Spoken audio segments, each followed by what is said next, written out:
and a very warm welcome to my English class. Children, as you know, we have read the chapter 1, 2, 3. We have read the story and today we will see the exercise part. आज हम इस chapter का exercise part देखने वाले हैं. Grammar portion और कुछ बहुत ही इंपॉर्टेंट चीजें हैं जो आज हम पढ़ने वाले हैं. तो आइए पढ़ते हैं हम चैप्टर 1, 2, 3 इस चैप्टर का exercise portion. So children, as you can see, this is the first exercise that we are going to do today. Pick out words from the story that mean the following. यानी कि हमें क्या करना है, हमें story में से ऐसे शब्द ढूंढने हैं, ऐसे वर्ड्स ढूंढने हैं जिनका ये मीनिंग है. एक एग्जाम्पल के तौर पे इन्होंने दिया हुआ है left with no hopes. Second para 2. तो लेफ्ट विद नो होप्स, जिस वर्ड का ये मीनिंग होगा वो वर्ड है डेस्परेट. डेस्परेट का मतलब होता है लेफ्ट विद नो होप्स, यानी कि कोई भी आशा ना रह जाना, कोई उम्मीद ना रह जाना. ऐसे ही सेकंड वर्ड देखिए मेड समवन हैप्पी, यानी किसी को खुश करना. पैरा 2, ये भी सेकंड पैरा में लिया हुआ है. तो ये कौन सा शब्द है? ये है चीयर्ड. चीयर्ड का मतलब होता है मेड समवन हैप्पी, किसी को खुश करना. Now the third word is surprised. Surprised third para में आया हुआ है शब्द. सेकेंड वर्ड है सरप्राइज, थर्ड पैरा में आया हुआ है शब्द. और ये इसका कौन सा शब्द है? शॉक्ड. शॉक्ड को सरप्राइज्ड के तौर पे भी लिया जाता है. Next word is believed. Believe यानी कि किसी के ऊपर विश्वास करना, भरोसा करना, है ना. तो बिलीव्ड थर्ड पैरा में आया हुआ वर्ड है. और ये वर्ड जो है इसका जो स्टोरी में आया है वो वर्ड है ट्रस्टेड. ट्रस्टेड का मतलब भी वही होता है किसी के ऊपर भरोसा करना, विश्वास करना. So trusted, believed. Next word is gathered. Gathered यानी कि इकट्ठा हुए, ठीक है ना. तो पैरा 4 में ये वर्ड लिया गया है गैदर्ड. और इसका जो शब्द हम इस चैप्टर में देखते हैं वो है असेंबल्ड. असेंबल्ड यानी कि जो राजा के जितने भी दरबारी वगैरह सब दरबार में असेंबल्ड हुए थे, इकट्ठा हुए थे. नेक्स्ट वर्ड है held up. Held up para 4 में एक वर्ड आया है जिसका जो कि है लिफ्टेड, यानी उठाना. क्या उठाया था?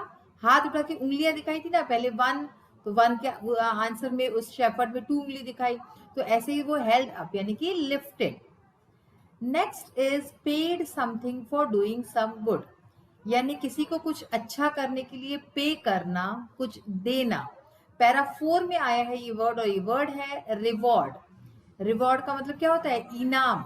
जो हम इनाम देते हैं, कभी कोई कुछ बहुत अच्छा करता है तो हम उसको रिवॉर्ड देते हैं, इनाम देते हैं. And the last word is refused. Para 6 para में आया है ये वर्ड रिफ्यूज. इसका मतलब होता है मना करना, इनकार करना. और ये कौन सा वर्ड है? डिनाइड. डिनाइड का मतलब यही होता है रिफ्यूज्ड. तो ये हमने देखे कुछ वर्ड्स जो कि इस चैप्टर में आए थे और उनके मीनिंग्स. और पैरा भी आप देख लीजिए, पैरा भी लिखे हुए हैं. अब नेक्स्ट हमारा आता है grammar. Use of already and already, ठीक है ना. हम इसको ऑलरेडी बोलते हैं एंड ऑलरेडी होता है. 2 शब्द हैं, प्रोनाउंसिएशन ऑलमोस्ट सेम ही है लेकिन मीनिंग्स ऑल टुगेदर डिफरेंट है. Look at the following sentence. The court had already assembled, यानी कि दरबार पहले ही इकट्ठा हो चुका था. जो दरबार के लोग थे वो पहले ही इकट्ठा हो चुके थे. सो ऑलरेडी का क्या मतलब हुआ? पहले ही, जो चीज पहले ही हो चुकी हो. Already is used to say that something had happened earlier than expected or earlier than it might have happened.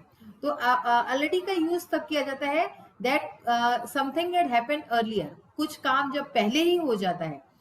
then expected, हमारा जो expectation होता है, हम जो उम्मीद करते हैं उससे पहले जब कोई चीज हो जाती है. या फिर earlier than it might have happened, या फिर उस चीज को होना होता है उससे पहले ही. तो इन सिंपल कोई चीज जब पहले ही हो जाती है तो उसको ऑलरेडी बोलते हैं. मोर एग्जाम्पल्स देखिए, इसके और एग्जाम्पल देखिए. यू आर ऑलरेडी लेट, यानी कि तुम पहले ही लेट हो चुके हो. यू आर, ठीक है ना, ये कॉन्ट्रैक्शन फॉर्म है आर का. यू आर ऑलरेडी लेट यानी कि तुम पहले ही लेट हो चुके हो, देर हो चुकी है तुम्हें. The meeting has already begun, meeting जो है वो पहले ही शुरू हो चुकी है. Already is not the same as already. तो ऑलरेडी ये जो 2 शब्द हैं अलग अलग, ये अलग है ऑलरेडी से. It simply means fully ready और प्रिपेयर्ड. इसका बहुत ही सीधा साधा मीनिंग है कि फुल्ली रेडी यानी पूरी तरह से जब कोई तैयार हो जाता है या फिर प्रिपेयर्ड होता है. All is, all are ready, ठीक है ना, ऑल इज भी होता है, ऑल आर रेडी भी होता है। कंपेयर, देखिए इसका कंपैरिजन करते हैं हम, तुलना करते हैं। When is your friend coming, तुम्हारा फ्रेंड कब आ रहा है? ही हैज ऑलरेडी कम, यानी कि वो पहले ही आ चुका है। आर यू ऑल रेडी, अब यहाँ पे देखिए ऑल रेडी, ठीक है ना, यानी कि क्या तुम सब तैयार हो? आर यू ऑल रेडी, अब यू जो है हम सिंगुलर प्लूरल दोनों में लेते हैं, आर यू ऑल रेडी, तो यहाँ पे देखिए आंसर है यस वी आर, यानी कि हाँ हम तैयार हैं। तो आर यू ऑल रेडी, क्या तुम सब तैयार हो? यस वी आर, हाँ हम तैयार हैं। Now make two sentences each with already and already differentiating between the two. तो हमें क्या करना है, हमें already और already से दो sentences बनाने हैं ताकि इन दोनों के बीच का फर्क हमें पता चले। तो this we will do in the our next segment. और इसी तरह से एक एक्सरसाइज है, insert already at the appropriate places in the following sentences. यहाँ पे कुछ sentences दिए हैं, उनमें सही जगह पे ऑलरेडी का यूज करना है। जैसे कि she is late for the train, वो ट्रेन के लिए लेट हो चुकी है, she is already late for the train, ठीक है ना, तो वो पहले ही ट्रेन के लिए लेट हो चुकी है। The patient had died before the doctor arrived, the patient had already died before the doctor arrived. तो आप इसमें देख सकते हैं कि सिंपल सी एक चीज है, आपको कैसे पता चले ऑलरेडी कहाँ लगाना है। जो वर्ब है, वर्ब के बाद आप लगाएंगे, she is already late, the patient had already died, ऐसे ही have you finished the work, have you already finished the work, ठीक है ना, have you finished the work, तो इस तरह से होगा। तो ये हम अभी आगे आने वाली अपनी एक्सरसाइज में देखेंगे। अब इसी तरह से यूज ऑफ सिंपल पास्ट और पास्ट इंडेफिनिट टेंस। देखिए आपको पता है बच्चों, तीन हमारे टेंसेस होते हैं, present, past and future. Present tense यानी वर्तमान काल, पास्ट टेंस यानी कि जो भूतकाल है, जो पहले हो चुका है, जिसकी अभी हम बात करने वाले हैं, और फ्यूचर टेंस यानी कि भविष्य का, जो आने वाला है, ठीक है ना। यहाँ पे आज हम क्या पढ़ने वाले हैं, यूज ऑफ सिंपल पास्ट और पास्ट इंडेफिनिट टेंस। अब ये हर टेंस में, चाहे पास्ट हो, प्रेजेंट हो, फ्यूचर हो, इसके भी चार सब पार्ट्स होते हैं। तो उसमें से जो सबसे पहला जो पार्ट आता है वो है simple, simple past, simple present, simple future, ठीक है। यहाँ पे हम use of simple past tense, simple past tense का यूज कैसे करना है उसको जानेंगे। एक पैराग्राफ है, उसको पढ़ेंगे और जानेंगे। तो बच्चों ये जो पैराग्राफ है, this we will read in the next session. आइए अब हमने जो आज ऑलरेडी एंड ऑलरेडी ये जो चीजें पढ़ी हैं, इसके बारे में और अच्छी तरह से समझते हैं। So as we have discussed earlier, the exercise of word study, make two sentences each with already and already, differentiating between the two. तो दोनों जो वर्ड्स हैं इसमें डिफरेंशिएट करते हुए हमें सेंटेंसेस बनाने हैं। देखिए फर्स्ट है already, she was already in the class, यानी कि वो क्लास में पहले से ही थी। He had already started to run, उसने पहले ही दौड़ना शुरू कर दिया। तो ऑलरेडी का मतलब आप समझ गए हैं अच्छी तरह से कि ऑलरेडी यानी कि पहले ही। ऑलरेडी, अब ऑलरेडी देखिए, ही वॉज ऑलरेडी यानी वो पूरी तरह से तैयार था। दे वर ऑलरेडी, वे पूरी तरह से तैयार थे। तो बिल्कुल सिंपल से सेंटेंस मैंने यहाँ पे दिए हैं ताकि आप अच्छे से इसको आराम से लर्न कर सकें। सेकेंड है insert already at the appropriate places in the following sentences. तो अभी हमने देखा था कुछ सेंटेंसेस दिए थे, उनमें ऑलरेडी का यूज करना है सही जगह पे। यहाँ पे मैंने डायरेक्टली आंसर्स आपको दे दिए हैं। फर्स्ट सेंटेंस था हमारा, she is already late for the train. Second है the patient had already died before the doctor arrived. ये दो सेंटेंसेस हमने पहले डिस्कस कर लिए थे। थर्ड देखिए, have you already finished the work, क्या तुमने पहले ही काम पूरा कर लिया। फोर्थ सेंटेंस जो हमारा बुक में दिया है वो है, they had been enjoying the benefits of winter since their childhood. तो हमने क्या किया, they had been already enjoying, ठीक है, यानी कि वे पहले से ही एंजॉय कर रहे थे benefits of winter since their childhood, अपने बचपन से ही वो विंटर के यानी कि सर्दी के जो बेनिफिट्स हैं, फायदे हैं, वो पहले से ही एंजॉय कर रहे थे। और लास्ट सेंटेंस है जो हमारा, ही had not already exhausted the funds when he received the lottery money. जब उसको लॉटरी का पैसा मिला तब उसने पहले ही सारा अपना पैसा खर्च नहीं किया था। एग्जॉस्टेड यानी कि पूरा खत्म कर देना, खर्च कर देना। सो आपने देखा ऑलरेडी का यूज किस तरह से हमने किया, he had not already, they had been already, ठीक है ना। तो इस तरह से आप अच्छी तरह से समझ गए होंगे। नेक्स्ट है complete the sentences with the simple past forms of verbs. You may need to use past continuous forms in some cases.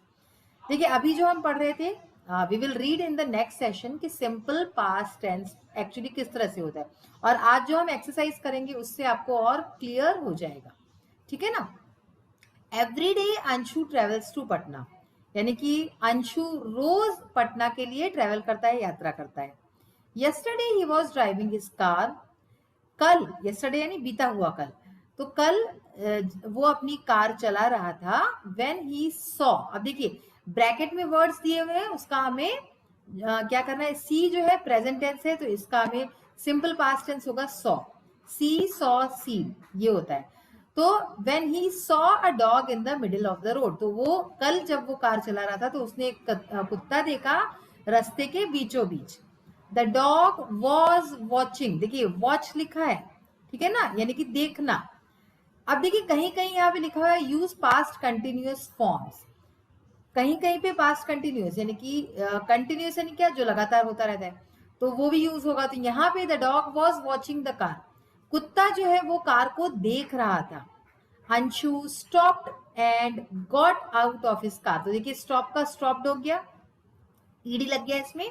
Anshu stopped, Anshu रुका, और got out of his car, get का गॉट हो गया, गेट गॉट गॉट है ना।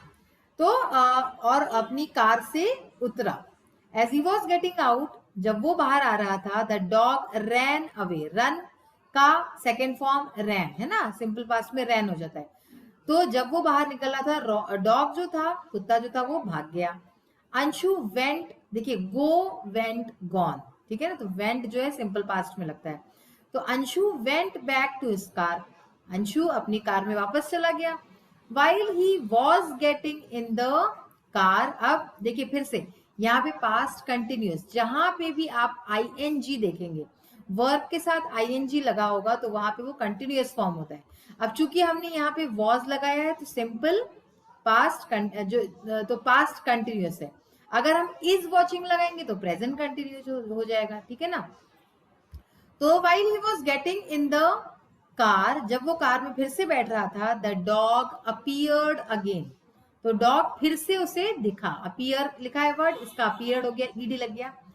और अगर हम इसका पास्ट कंटिन्यूअस करें तो क्या हो जाएगा, वॉज अपीयरिंग, ठीक है ना, आईएनजी लग जाता है, ये बस आपको ध्यान रखना है। तो the dog appeared again, dog फिर से दिखा, and sat down in the middle of the road, sit का फिर से जो फॉर्म होगा सैट होगा, तो डॉग फिर से दिखा और फिर से रास्ते के बीचों बीच बैठ गया। Anshu started the engine, Anshu ने इंजन स्टार्ट किया अपनी कार का, स्टार्ट लिखा है उसका स्टार्टेड हो गया। But the dog didn't move, not move लिखा है तो डिड नॉट मूव, ठीक है ना, लेकिन जो है कुत्ता रास्ते से नहीं हटा। Anshu jumped out of the car, jump है तो जंप हो जाएगा, अंशु कार के बाहर आया। And shouted at the dog, shout है तो शाउटेड, और कुत्ते पे चिल्लाया। द डॉग बार्क्ड, बार्क का बार्क्ड हो गया, कुत्ता भौंकने लगा। At him and started to run, तो कुत्ता भौंका और उसने दौड़ना शुरू कर दिया। अंशु फॉलोड, सिंपल आपको ईडी लगाना है, कहीं कहीं तो ईडी लगता है, या फिर कोई कोई वर्ड्स बिल्कुल अलग होते हैं, जैसे कि सिट का सैट हो गया, है ना। तो Anshu followed the dog, Anshu ने डॉग को फॉलो किया, उसका पीछा किया। Suddenly he saw a women lying on the grass, अचानक उसने देखा कि एक औरत घास पे लेट पड़ी हुई है। शी वॉज ब्लीडिंग, और उसमें से खून निकल रहा था, मतलब शायद उसका एक्सीडेंट हुआ था और वो डॉग वही बताना चाह रहा था। तो इस तरह से आपने देखा कि ये वर्ड्स का किस तरह से हमने पास्ट टेंस में, सिंपल पास्ट टेंस में यूज किया है। अब देखिए right questions and negative answers for the following statements, यहाँ कुछ स्टेटमेंट्स दिए हुए हैं, हमें क्या करना है, उसका पास्ट टेंस में ही यूज करना है, सिंपल पास्ट टेंस में, और उसके क्वेश्चन लिखना है और नेगेटिव में उसका आंसर लिखना है।